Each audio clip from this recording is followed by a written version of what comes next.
Assalamualaikum warahmatullahi wabarakatuh. Halo semuanya, kembali lagi di video berbagi pengalaman kali ini. Pada video kali ini masih update mengenai kegiatan yang aku ikuti di kota Semarang, yaitu workshop pengembangan kompetensi guru dan tenaga pendidikan yang diselenggarakan oleh BPGB Jateng. Nah, di hari kedua ini kita sudah mulai untuk melaksanakan kegiatan workshop. Nah, tadi kita sudah membahas, jadi ini kita di workshop membahas beberapa materi. Nah, untuk materi yang pertama kita membahas mengenai konsep dan praktik dari assessment. Kita ketahui untuk assessment sendiri itu kan dibagi menjadi dua, ada assessment formatif dan assessment sumatif.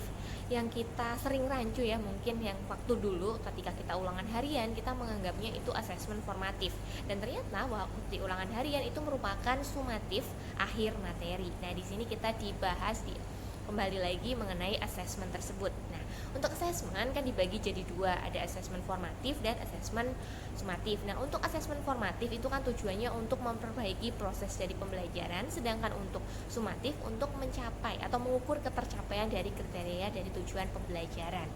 Nah, selanjutnya untuk assessment formatif itu sendiri dibagi jadi dua, ada assessment awal pembelajaran dan assessment selama pembelajaran. Itu termasuk dalam assessment formatif. Nah, untuk awal pembelajaran itu pun kita juga bisa menggunakan assessment untuk mengukur kognitif maupun non kognitif. Nah, tujuan untuk assessment awal pembelajaran itu untuk mengetahui kesiapan belajar dari peserta didik kita. Jadi kita tahu untuk kondisi peserta didik sehingga kita bisa menyesuaikan metode pemilihan dan sebagainya untuk persiapan mengajar. Nah, kemudian setelah kita tahu melakukan assessment awal pembelajaran, selanjutnya kita melakukan yang namanya assessment di kegiatan pembelajaran. Jadi selama kegiatan pembelajaran kita juga bisa melakukan kegiatan assessment.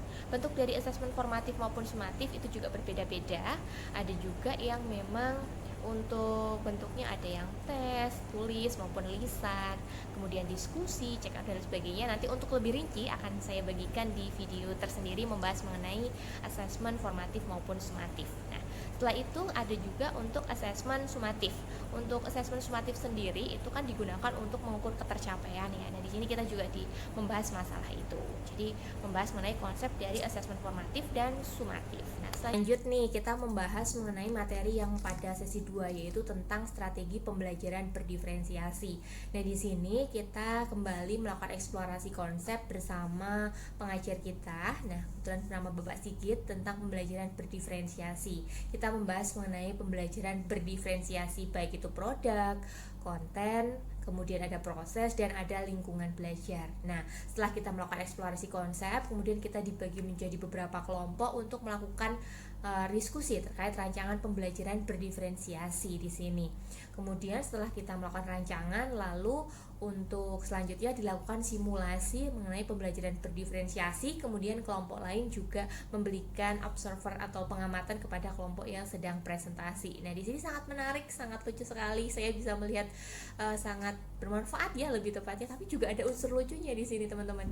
Jadi waktu kegiatan simulasi itu banyak hal yang bisa kita peroleh dari Bapak Ibu guru hebat semuanya, terutama dalam pengkondisian kelas, strategi pembelajaran berdiferensiasi. Yang kita tahu pembelajaran berdiferensiasi itu bisa dikatakan intinya harus ekstra untuk menyiapkannya, tetapi bisa dibuat sesimpel mungkin tapi bisa memfasilitasi semua gaya belajar yang dimiliki. Mungkin pada lain kesempatan nanti akan aku sharing tentang materi yang aku terima pada acara workshop kali ini. Nah, kemudian setelah ada acara itu, nah tadi sudah praktek, kemudian dari pengajar pun juga melakukan kegiatan refleksi, kemudian juga mengenai kesimpulan itu. Nah, selanjutnya pada sesi selanjutnya kita juga melakukan yang namanya refleksi dan evaluasi kegiatan. Nah, di sini kita akan diminta untuk mengisi kuesioner yang sudah disediakan linknya.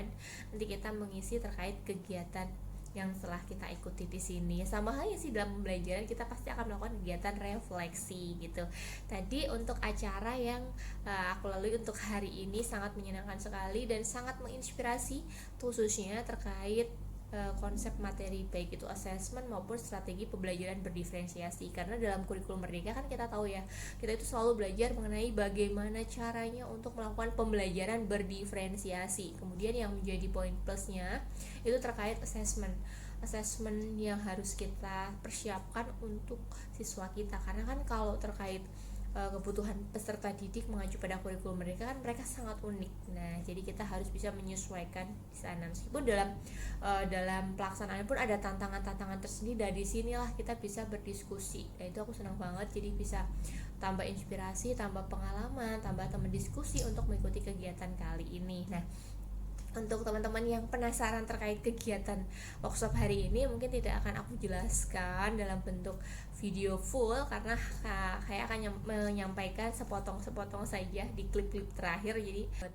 teman-teman semua bersemangat lagi untuk mengikuti event-event mungkin yang salah satunya yang diadakan oleh BPGP. Ini juga saya juga tidak expect ya bisa diundang menjadi salah satu peserta dalam workshop sekaligus mengikuti upacara untuk memperingati Hari Guru Nasional. Dan jangan lupa ya besok ikutin update lagi karena besok itu adalah puncak acaranya, yaitu upacara Hari Guru Nasional, nanti diadakan di GOR Jati Semarang. Nah, kita akan langsung ke sana dan tentunya kita akan menggunakan pakaian adat dan kita akan melakukan rahasia. Nanti tunggu aja bagaimana keseruan untuk kegiatan upacara besok.